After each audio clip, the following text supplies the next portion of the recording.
परम सत्कारयोग साध संगत जी, राधा स्वामी।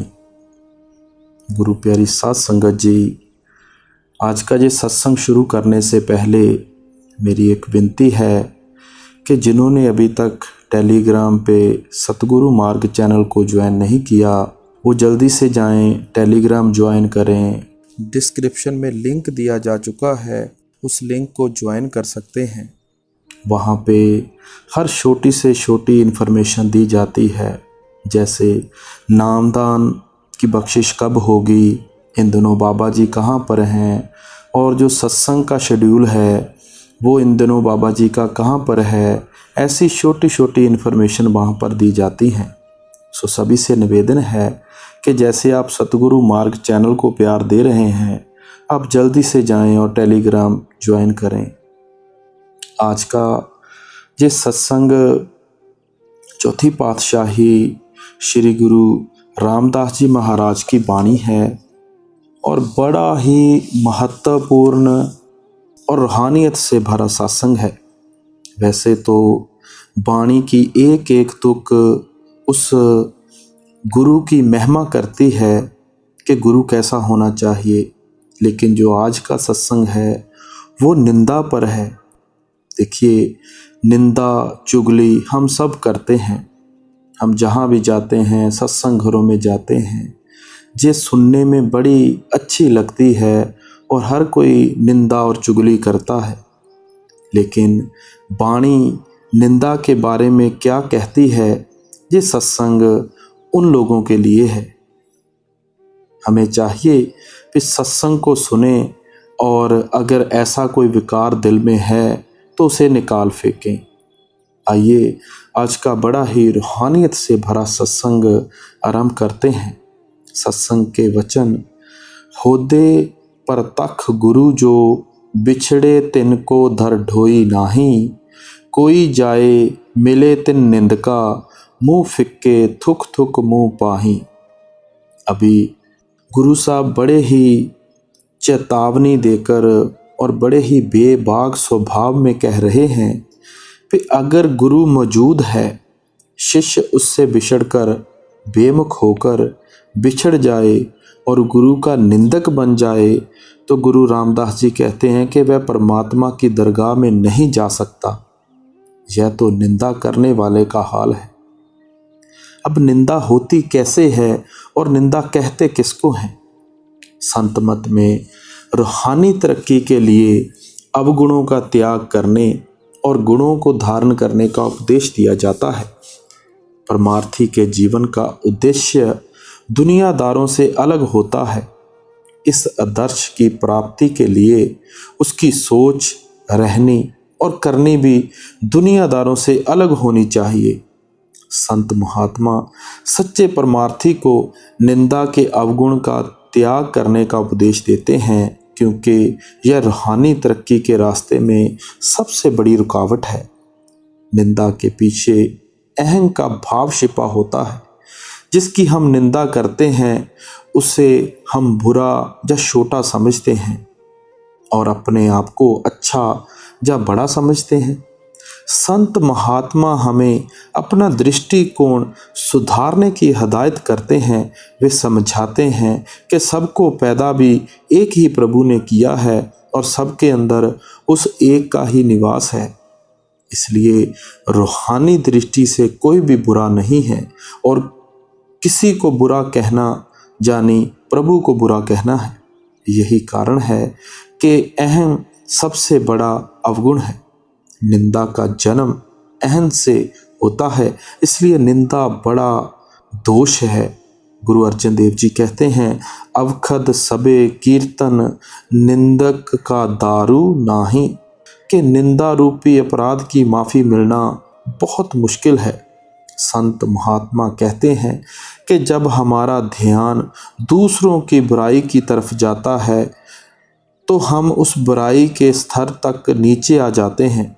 मान लो किसी इंसान ने सचमुच कोई बुरा काम किया है तो हमें उसके साथ हमदर्दी होनी चाहिए, हमें उससे भी प्रेम करना चाहिए।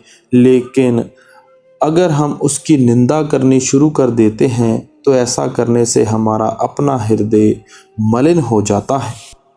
पुराने समय में दोषी को दंड देने के लिए उस पर पत्थर फेंके जाते थे। एक बार एक दोषी पर पत्थर फेंकने वालों की भीड़ जमा थी। एक महात्मा वहां से गुजरे। उन्होंने कहा कि इस पर पहला पत्थर वह फेंके जिसने अपने जीवन में कोई पाप नहीं किया। आपका भाव था कि हम सब अधूरे हैं, हमारे अंदर पापों और अपराधों के ढेर लगे हुए हैं। बजाय इसके कि हम दूसरों की निंदा करें, हमें अपने अंदर झांककर अपनी कमजोरियों और त्रुटियों को दूर करने की कोशिश करनी चाहिए। संत महात्मा समझते हैं कि जिसकी हम निंदा करते हैं उसके गुण अवगुण हम में आ जाते हैं और हमारे गुण उसमें चले जाते हैं। उसके पाप हमें लग जाते हैं, हमारे पुण्य उसे लग जाते हैं। वह इसी बात को इसी तरह भी समझाते हैं कि निंदक मुफ्त में दूसरों की गंदगी साफ करता है, लेकिन स्वयं को उस गंदगी से गंदा कर लेता है। निंदा तो किसी की भी ठीक नहीं, किंतु संत की निंदा तो सपने में भी नहीं करनी चाहिए। पूर्ण संत प्रभु का रूप होता है। संत की निंदा प्रभु की निंदा है। काल अपने स्वामी की निंदा करने वालों को तो कभी माफ नहीं करता।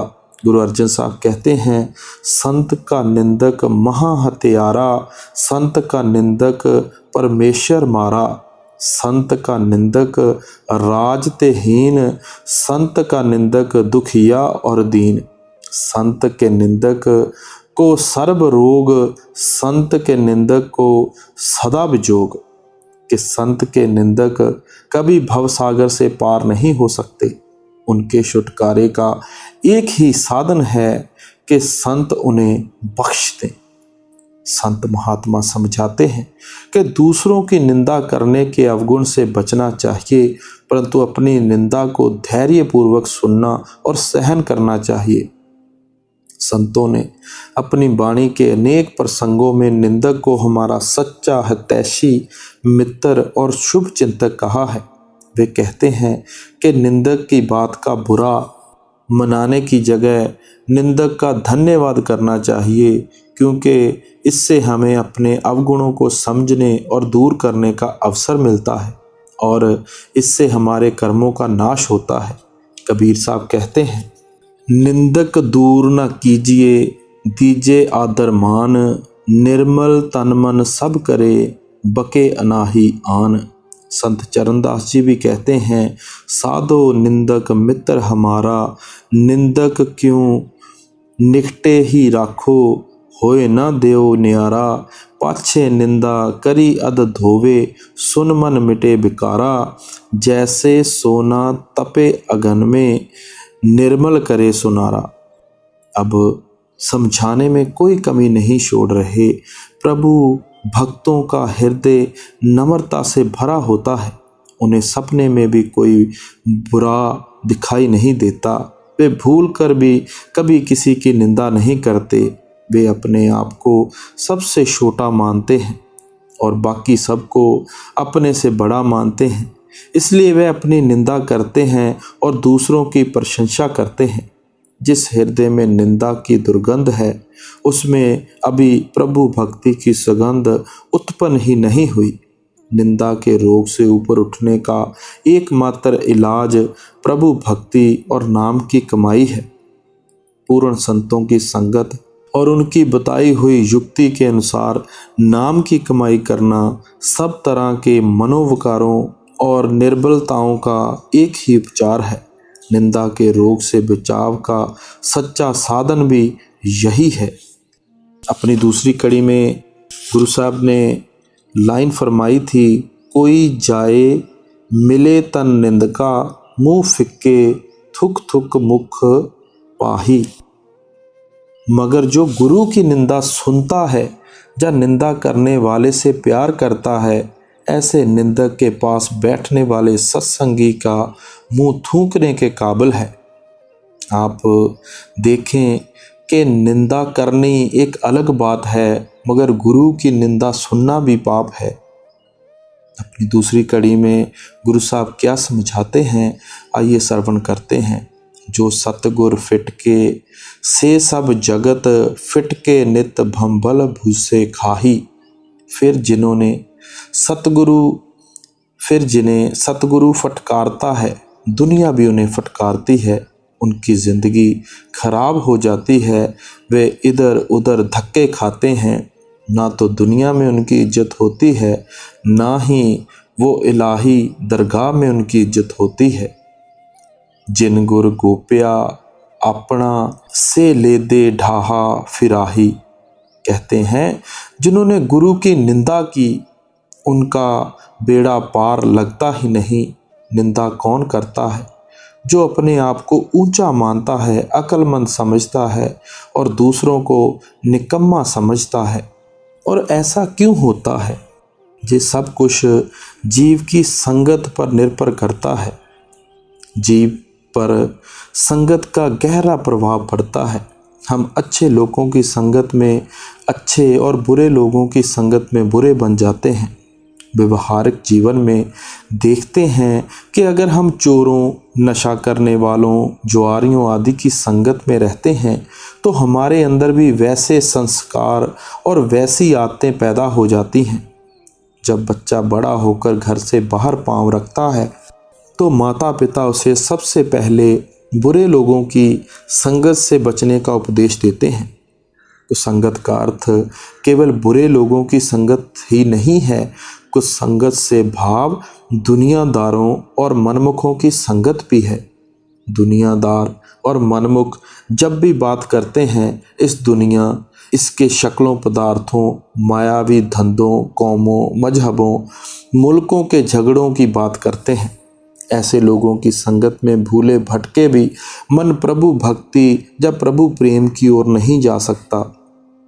जैसे काजल की कोठरी में जाने से काजल का दाग लग जाना स्वाभाविक है, इसी तरह मनमुखों की संगत में मन पर माया की मालिनता का प्रभाव होना स्वाभाविक है।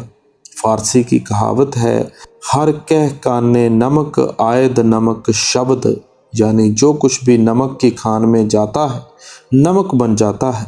दुर्जनों की संगत में जीव प्रभु को भूल जाता है, उसका प्रभु के नाम की ओर ध्यान नहीं जाता और वह कई प्रकार के पापों और विकारों में लिप्त हो जाता है। वह प्रभु द्वारा संसार में भेजे जाने के अपने असल मकसद को भूल जाता है। नतीजा यह होता है कि वह माया की दलदल में धंसकर सदा 84 की चक्की में पिसता रहता है। इसलिए संत महात्मा साधक को प्रभु भक्ति और परमार्थ में उन्नति के लिए कुसंगति से बचने और सत्संगत में रहने का उपदेश देते हैं। संतों महात्माओं ने कुसंगत को नरक का द्वार कहा है तो सत्संग को सतलोक में पहुंचने का साधन माना है। संत महात्मा समझते हैं कि संतों की संगत चंदन के वृक्ष के समान है। जिस जंगल में चंदन होता है उसके आसपास के सब वृक्षों में से चंदन की सुगंध आने लगती है। संत महात्माओं का ध्यान हमेशा प्रभु में लीन रहता है। संत महात्मा प्रभु प्रेम और प्रभु भक्ति की साक्षात मूर्त होते हैं। उनके अंदर से प्रभु प्रेम, प्रभु भक्ति की ऐसी लौकिक किरणें निकलती हैं जिनका उनकी संगत में आने वाले हर जीव पर प्रभाव पड़ना स्वाभाविक है। इसलिए संत महात्मा हमें प्रभु भक्ति और प्रभु प्रेम से दूर ले जाने वाले लोगों की संगत से बचने और ऐसे प्रभु भक्तों की संगत खोजने का उपदेश देते हैं जिससे हमारा ध्यान प्रभु और नाम की कमाई की तरफ जाए। तिनकी भूख कदे न उतरे, नित भूखा भूख कुकाही। अब कहते हैं कि ऐसे भूखों की भूख कभी मिटती ही नहीं। क्यों? क्योंकि भूख मिटती है नाम के जरिए। वह नाम से दूर हो गए, फिर उनकी भूख कैसे मिटे? इसलिए वे दिन रात भूख ही चलाते हैं। उन्हां दा आख्या को ना सुने, नित हौले हौल मराही। अब कहते हैं कि वे निंदक लोगों को अपने ढंग पर लाना चाहते हैं, मगर उनका कहना कोई सुनता ही नहीं। आखिर झक मारकर पीछे रह जाते हैं। सतगुर की वडियाई वेख न सकनी, उन्ना अग्गे पिछे थाओ नाही। जो शिष्य सतगुरु की बढ़ाई, सतगुरु की तरक्की, सतगुरु की महिमा देख नहीं सकता और कहता है हाय इनकी महिमा क्यों होती है, बढ़ाई क्यों होती है, मेरी क्यों नहीं होती, अहंकार आ जाता है। कहते हैं उसे आगे पीछे भाव लोक परलोक कहीं भी ठिकाना नहीं मिलता। ऐसे लोग खाली आए और खाली चले गए। संत महात्मा ऐसे लोगों को मनमुख कहते हैं। संत मत में संसार के जीवों को धर्म, राष्ट्र, देश, वर्ण, जात, रंग रूप के आधार पर अनेक श्रेणियों में नहीं बल्कि मनमुख और गुरमुख केवल 2 श्रेणियों में बांटा जाता है। संत महात्माओं ने गुरमुख पद पूर्ण संत साधु या ब्रह्म ज्ञानी के लिए प्रयोग किया है, परंतु आमतौर पर सतगुरु के उपदेश अनुसार जीवन ढालने वाले और शब्द की कमाई करने वाले साधक को गुरमुख और मन की मर्जी के मुताबिक मायावी पदार्थों और इंद्रियों के भोगों में लिप्त रहने वाले और मनचाहे साधनों द्वारा परमात्मा की प्राप्ति के लिए यत्न करने वाले व्यक्ति को मनमुख, साकत या दुनियादार कहा गया है। मनमुख मन के कहने पर चलता है। वह मन को विषय विकारों आदि से रोकने और मन का स्वामी बनने के स्थान पर मन का दास बना रहता है। मन का झुकाव इंद्रियों और संसार के भोगों की ओर रहता है। काम, क्रोध, लोभ, मोह और अहंकार मन के हथियार हैं। मन सदा आशा मनसा की पूर्ति चाहता है, इसलिए मनमुख विषय विकारों, इंद्रियों के भोगों, हौम्य, ममता, मनसा, कामना आदि का शिकार रहता है। अव्वल तो मनमुख का भक्ति की तरफ ध्यान ही नहीं जाता। अगर जाता भी है तो वह अपनी इच्छाओं की पूर्ति के लिए देवी देवताओं की पूजा और भक्ति में लगा रहता है। वह अंदर से माया का भक्त होता है, परंतु दिखावा प्रभु भक्ति का करता है। उसको संतों महात्माओं की संगत प्यारी नहीं लगती। वह संतों महात्माओं की शरण में जाकर प्रभु प्राप्ति के सच्चे अंतर्मुख साधन का ज्ञान लेने की जगह अनेक प्रकार के मन चाहे बाहरमुखी साधनों द्वारा परमात्मा की प्राप्ति का यत्न करता है। जो साधन और मार्ग प्रभु ने स्वयं अपने साथ मिलाने के लिए बनाया है, वह उसे छोड़कर मन चाहे साधनों द्वारा प्रभु से मिलाप करना चाहता है। ऐसा व्यक्ति कभी भी आवागमन के बंधन तोड़कर प्रभु से मिलाप नहीं कर सकता। संतों महात्माओं ने अपनी वाणी में मनमुख की वृत्ति पर कई प्रकार से प्रकाश डाला है। गुरु अमरदास जी कहते हैं, मनमुख अंधा अंधु कमावे, बिख खट्टे संसारे, माया मोह सदा दुख पाए, बिन गुर अति प्यारे। मनमुख सदा ही कूड़ो बोले, बिख बीजे बिख खाए, जम काल बाधा तृष्णा, दादा बिन गुर कवण छड़ाए। आप फरमाते हैं कि मनमुख अंधा यानी अज्ञानी होता है। वह माया रूपी जहर का व्यापारी होता है। वह सदा तृष्णा की अग्नि में जलता है। वह सतगुरु की शरण नहीं लेता, जिसके कारण वह आवागमन के चक्कर से बंधा रहता है और जबदूदों की मार सहता है। गुरु नानक साहब कहते हैं, मन की मत मता गुल माता, जो कुछ बोलिए सब खतो खता। आप समझाते हैं कि मन की मत अधूरी और विनाशकारी है। गुरु रामदास जी फिर कहते हैं, मन की मत त्यागो हर जन एहा बात कठैनी, अन दिन हर हर नाम त्यावो गुर सतगुर की मत लैनी। गुरु साहब उपदेश देते हैं कि मनमत का त्याग करना बहुत कठिन है, परंतु जब तक हम मनमत का त्याग करके सतगुरु के उपदेश अनुसार शब्द या नाम की कमाई नहीं करते, हम कभी भी जन्म मरण के बंधन तोड़कर प्रभु से मिलाप नहीं कर सकते। इसलिए संत सतगुरु जीव को नाम रूपी गुरमत का उपदेश देते समय अपने रहनी को गुरमत की मर्यादा के अनुकूल ढालने का उपदेश देते हैं। वे उसे शील, क्षमा, संतोष, विवेक, नम्रता आदि के गुण धारण करते हुए मांस, मछली, नशीले पदार्थ, पुर पुरुष और पर नारी की संगत के त्याग का उपदेश देते हैं। वे उसे हक हलाल की कमाई द्वारा जीवन व्यतीत करने की प्रेरणा देते हैं। सतगुरु द्वारा बताई गई युक्ति के मुताबिक भजन सिमरन करना और ऊपर बताई गई रहनी को अपनाना मन मुक्ता के त्याग और गुरमुक्ता में प्रवेश करने के लिए जरूरी है। जो सतगुर मारे तिन जाए मिले, रह दी खुंदी सब पत गवाही।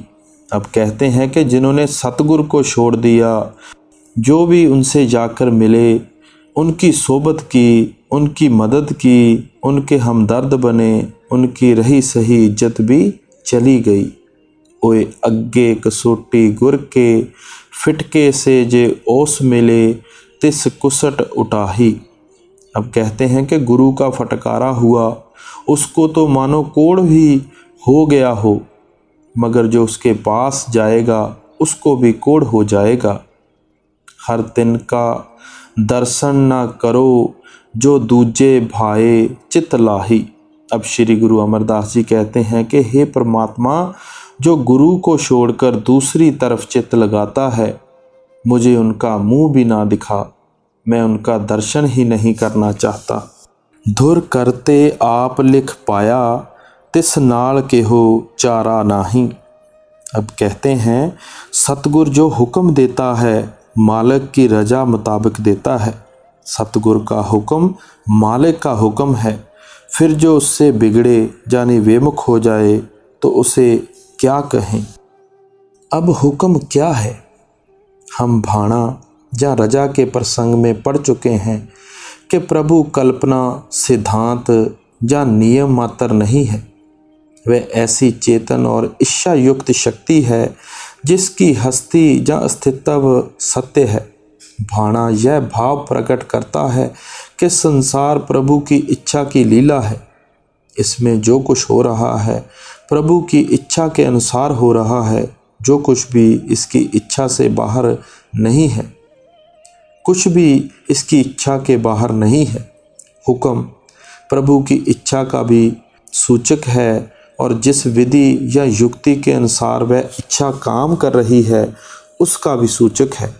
जब संत महात्मा यह कहते हैं कि जो कुछ हो रहा है प्रभु की इच्छा के अनुसार हो रहा है, तो उसका यह भाव है कि प्रभु की इच्छा से प्रकट हुआ संसार उस प्रभु द्वारा सृजित नियम या विधान के अनुसार चल रहा है। गुरु नानक साहब जपजी की दूसरी पौड़ी में समझाते हैं कि जगत की उत्पत्ति, जीवों की उत्पत्ति, रचना के समस्त आकारों की उत्पत्ति, आवागमन के बंधन से बंधे रहने की मजबूरी और प्रभु से मिलाप की बढ़ाई आदि सब कुछ प्रभु के हुक्म के अनुसार हो रहा है। संत नामदेव जी कहते हैं, सबो हुक्म हुक्म है आपे, वह प्रभु हुक्म रूप है और जो कुछ हो रहा है उसके हुक्म द्वारा हो रहा है। गुरु नानक साहब कहते हैं, हुक्मी हुक्म चलाए रहो, यानी अपनी इच्छा द्वारा बनाए गए जगत को वह प्रभु विधि पूर्वक और ठीक ढंग से चला रहा है। उस प्रभु ने जो भौतिक, नैतिक और आध्यात्मिक नियम बनाए हैं वे सब सारे संसार पर समान रूप से लागू हैं। गुरु अमरदास जी कहते हैं, एक को अमर एक को पातशाही, जुग जुग सिरकार बनाई है। गुरु नानक साहब भी कहते हैं, चौदिस हुक्म वर्ते प्रभ तेरा, चौदिस नाम पताल, सब में शब्द वर्ते प्रभ साचा, कर्म मिले बेआ। कि सारी सृष्टि का स्वामी वह एक प्रभु है और सृष्टि में व्यापक उसका नियम भी एक है। यह नियम या विधान अनाद और परिवर्तन रहित है। हम देखते हैं कि समस्त रचना में पानी ऊपर से नीचे की तरफ बहता है। सारी रचना में जन्म, विकास और विनाश का नियम समान रूप से लागू है। यह भौतिक नियम है। सारे संसार में कर्म और फल का नियम लागू है। यह नैतिक नियम है। यह वह प्रभु सदैव अंतर में मिलता है। वह नाम की कमाई द्वारा मिलता है और नाम की कमाई की युक्ति संत सतगुरु से प्राप्त होती है। मनुष्य जन्म का मिलना, सतगुरु का मिलाप और नाम की प्राप्ति सब कुछ प्रभु की दया पर निर्भर करता है। परमार्थिक और आध्यात्मिक नियम है। ये सब नियम देश काल से ऊपर हैं और सारे संसार के लिए समान हैं। जीव के लिए प्रभु के हुक्म का एक महत्वपूर्ण पहलू सृष्टि में व्यापक कर्म और फल का नियम है। यह नियम आगे आवागमन के सिद्धांत से बंधा हुआ है। जीव को जो भी सुख दुख मिलते हैं पूर्व में किए हुए कर्मों के अनुसार मिलते हैं और किए गए कर्मों का फल भोगने के लिए जीव अनेक योनियों में भटकता है।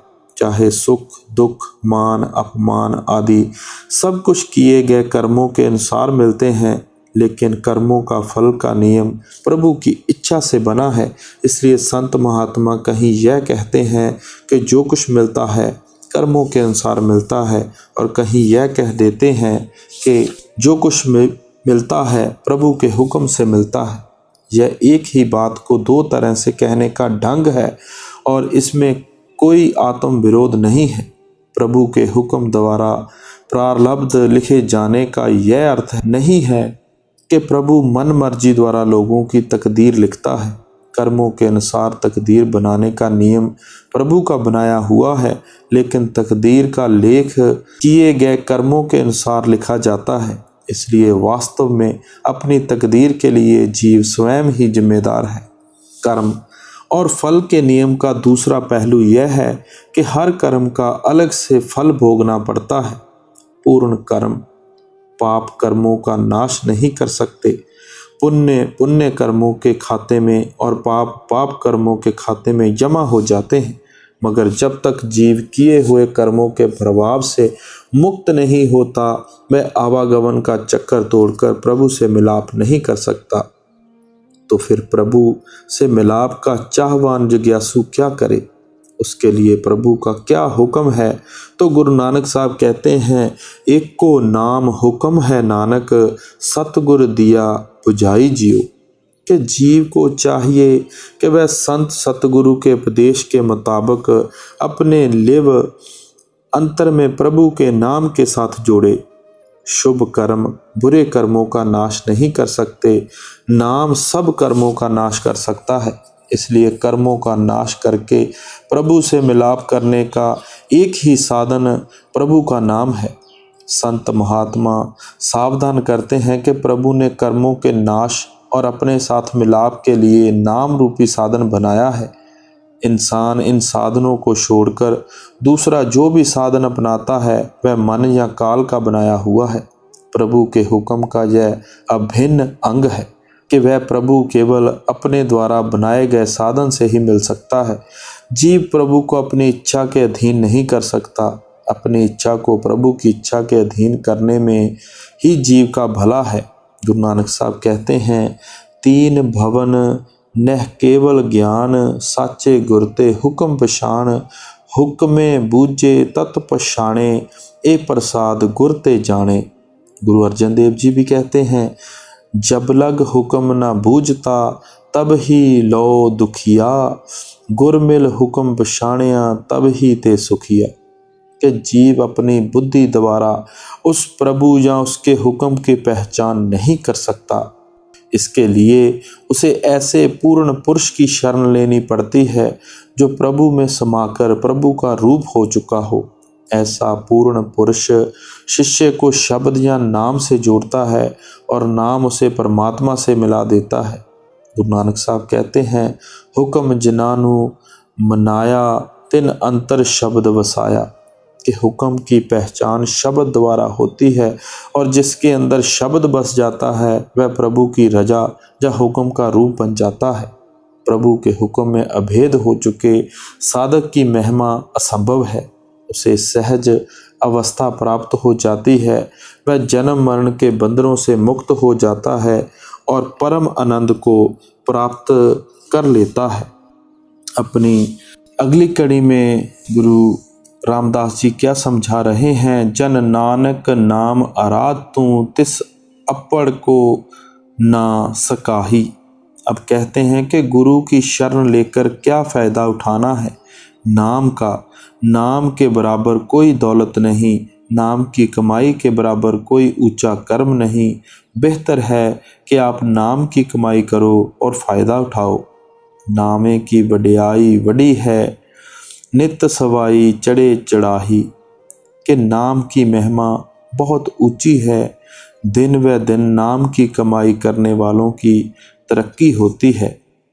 आज के इस छोटे से सत्संग में गुरु प्यारी साध संगत जी हमने क्या सीखा कि एक तो हमें किसी की भी निंदा नहीं करनी, खास करके गुरु की निंदा तो बिल्कुल भी नहीं करनी। जो करेगा वो भरेगा। हमने सत्संग में जाना कि किस तरह कठोर शब्दों का सहारा लेना पड़ा गुरु साहब को कि जो लोग गुरु की निंदा करते हैं उनको दरगाह में इजाज़त नहीं है।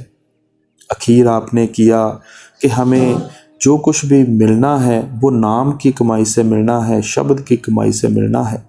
मौजूदा सरकार बाबा जी भी रोज़ रोज़ इसी बात पर जोर देते हैं कि नाम की कमाई करो, शब्द की कमाई करो।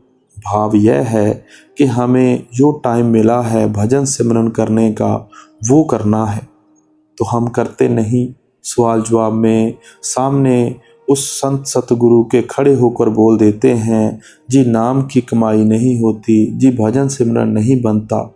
ये कोई अच्छी बात नहीं है। सो गुरु प्यारी साध संगत जी, अगर हमें गुरु से प्यार है, प्रेम है, तो उसे करने में यार करें, भजन सिमरन करें, नाम की कमाई करें, शब्द की कमाई करें, ताकि वो गुरु खुश हो सके कि मेरा कोई भगत मुझे याद करता है। सो मौजूदा सरकार बाबा जी की तरफ से सभी को बहुत बहुत आशीर्वाद, प्यार। राधा स्वामी जी।